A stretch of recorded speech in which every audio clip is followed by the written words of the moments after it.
Bienvenue pour cette nouvelle leçon de déco autour de la couleur. J'ai passé en revue dans la leçon précédente voilà, toutes les notions sur les bases de la couleur, et là je vais me focaliser un petit peu plus sur chacune des couleurs parce qu'à chaque couleur sa signification et chaque couleur son utilisation. Alors, autre couleur, ou plutôt non-couleur devrais-je dire, très importante en décoration, le blanc. Le blanc, c'est la couleur neutre par excellence et c'est une couleur froide.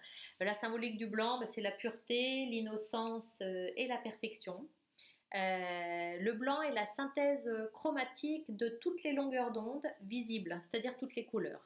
En fait, c'est pas une couleur à proprement parler, on va dire c'est une non-couleur.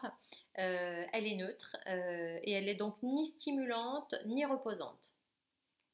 On trouve peu de blanc à l'état pur dans la nature, mais il est super apprécié en décoration parce que d'une part il agrandit l'espace, il apporte beaucoup de lumière, beaucoup de luminosité, donc il est forcément idéal dans les pièces sombres ou dans les pièces petites, et il donne vraiment de la profondeur en fait à n'importe quel espace. Il s'accorde à la perfection avec n'importe quelle autre couleur et n'importe quel autre matériau, donc ça c'est quand même très très appréciable en décoration, on est sûr de ne pas se tromper. Et autre atout incroyable du blanc, et il est quasiment impossible de s'en lasser. Donc mobilier, textile, peinture, le blanc va vraiment avec tout.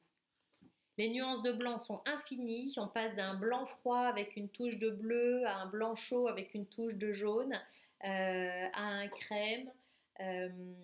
Attention à la monochromie par contre, d'une décoration à dominante blanche, parce qu'on peut vite avoir une sensation de vide et qui rend l'espace peu accueillant. Le blanc est par contre la couleur avec laquelle vous pouvez tout oser en termes de mélange, donc ça c'est quand même très très appréciable. Elle est super lumineuse, hyper facile à associer, donc vraiment si vous aimez le blanc, lâchez-vous et vous pouvez vraiment l'associer avec n'importe quelle autre couleur. Le blanc est symbole de la propreté, donc cette couleur on la retrouve beaucoup dans les pièces d'eau, c'est-à-dire les cuisines, les salles de bain et les WC normales. Et le blanc convient parfaitement aux ambiances épurées, minimalistes et scandinaves.